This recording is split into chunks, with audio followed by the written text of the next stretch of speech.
That's okay. Yo, what's shaking, everyone? Welcome back to Mindset Motivated, the podcast where Zack George, Sifu Zack George, and myself, Robert Bruski, talk about all things mindset motivated and motivation related. And this is actually our second take of this episode. And across 2 seasons, I think it may only be our first or second take of any episode. Yeah. And it was just because I think I forgot to hit record. We had a great discussion about fear. It was, and that's Fear and self-doubt. I'm afraid the last episode did not record. So we will be talking about this right now. Yeah. Well, I mean, I think it goes full circle that we are re-recording this episode because one of the things I mentioned about getting over, well, you know what? Should we talk about that right now? Yeah, let's talk about it. Why not? Was a lot of people their fear and their self-doubt is born out of the fact that other people are going to judge them or think. Most of the time, that's exactly what we're afraid of, right? Yeah. What other people are going to think. Yeah, exactly. Yeah. And what I was saying was that one of the greatest ways to sort of get over that is to film something, just like a selfie video on your phone or whatever, and throw it out onto the internet in one take. And I was, being all cocky saying all of our episodes are one take, except for this one. That. Yeah, but what happens is if you're sitting there and you're trying to get really perfect and get your hair and your makeup and you said the wrong thing and you're filming it you're looking for this level of perfection. But if you just put it out raw and authentic and let the haters hate and the lovers love, you're going to get over that fear of what everyone's judging you about because you did it. And you're going to find out that most people really don't care about the mistakes that you made. You know what I mean? That's right. So that's just a little nugget I wanted to talk about. And you also talked about even us putting out the podcast, right? Yeah. We put it out, one take. Haters going to hate. People may get some things out of it. But, on the other side of that door of fear is happiness and joy and everything that we want, right? And a couple abbreviations we used for the word fear. False evidence appearing real, FEAR, false evidence appearing real. 90% of the things that we are afraid of happening don't happen. Yep. We've crippled ourselves. We've stopped ourselves from doing things. We maybe hoarded things. Yep. We bought too much toilet paper, whatever it is, right? Yep. And these things change the way we act and we behave in the present moment. Therefore, making the things that we're afraid of come true quicker. Yeah. You had some great acronyms for the word fear, right? Yeah. And what I want you to do is I want you to tell them to the camera while I go off camera and make sure it's still recording because I have some fear that maybe I didn't turn on the camera and just video. Yeah. Go Okay. check So let me step in front of you here while you give those out. Fear. So we had the first one. Which was we're good. We're recording. We're recording. I was afraid we weren't recording. Yeah. False evidence appearing real. In my head, I will always jump to the worst case scenario. Yep. And that's one acronym that we have.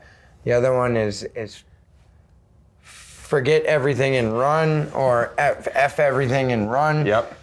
That's another thing that we have when we're afraid, right? We just forget everything and run. Yeah. Right. Or face everything and recover. Yeah. Right? So, there's healthy fear and there's unhealthy fear. Unhealthy fear is, oh man, if I try my best out there and I screw up, are people going to think I'm dumb, weak? Are they going to think, I don't have any money or whatever? That's an unhealthy fear. Healthy fear is, there's a bear, run, 'cause it's going to eat you. Yeah. Okay? That's a good type of fear. Walking across the 401, healthy fear. Don't do it, right? That fear is there to protect you. Mm-hmm. And I think that's something that we never talked about in the first one. That's true, yep. Fear is here to protect you. Unfortunately, in society, in our minds, that fear becomes warped and it starts to take over different parts of our life. And the problem with that is fear can cripple you. You could have something you truly want to accomplish, but fear cripples you so bad that you don't even try. So is it really taking care of your survival or is it hindering your survival? So at this point, self-doubt and fear has become that door that's standing between you and everything you want. Yeah. And if you give into that fear it becomes easier and easier to do it. But if you're able to face your fear, show up, do your best, let go of the outcome, then you're able to recover. You're able to face it again and again and again. Mm-hmm. I'll tell you something.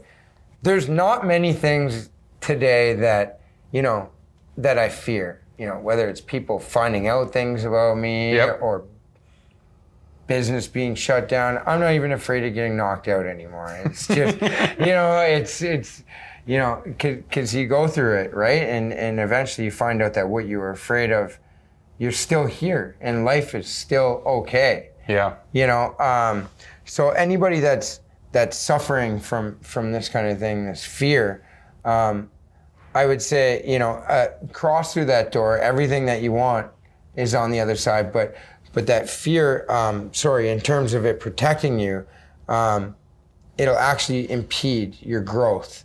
It'll impede everything that you want to aspire towards. Some of the greatest things are on the other side of fear. That's right. There's this viral video of Will Smith going skydiving, and he's standing on the very edge of the plane, and he's terrified. And then when somebody pushes him and he goes over the edge, that's when he feels the serenity, the beauty of skydiving, the weightlessness, or whatever you call it. But it's on the other side of that fear that this wonder or this beauty comes, right? So, there's healthy and unhealthy fear, but if it's there to protect you, right? But there's all of these opportunities on the other side of it to experience amazingness. That's right. And we can catastrophize things too. We look at something and if things don't go the way that we want them to go, we get afraid, and that to us, there's no life past that. We can't look beyond that. You know what I mean? And like I say, fear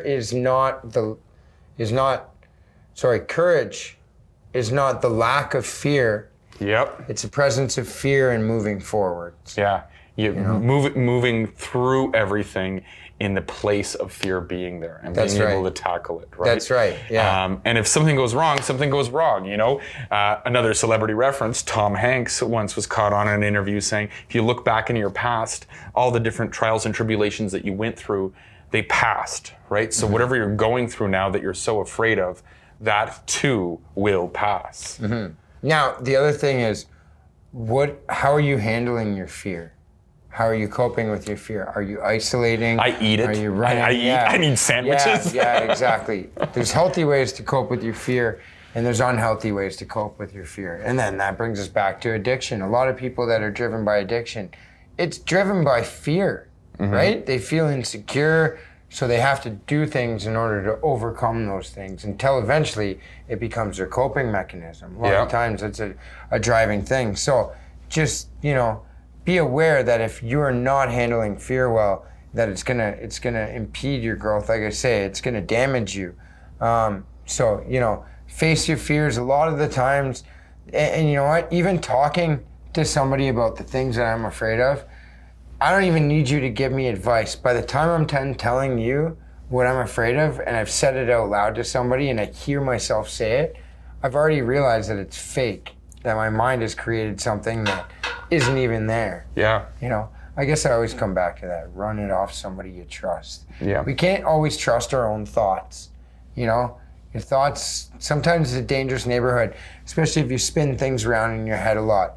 Before guys fight, we never let them sit by themselves. Really? Eh? Yeah. My brother, I don't sit him in a room by himself and go watch. I stay with him the entire time. That way he's connected. He does not have to sink into those worst case scenarios. Visualize yourself getting knocked out and embarrassed and everybody else clapping and your mom crying. Yeah. Because that's what happens in your head. Yeah. Be around good people, and put good things in. Don't garbage talk yourself. Mindset motivated, ladies and gentlemen. Don't forget to like, follow, subscribe, and share. Zack, George, Robert, Bruski. Until next time, don't be afraid. Stay frosty. Don't be afraid.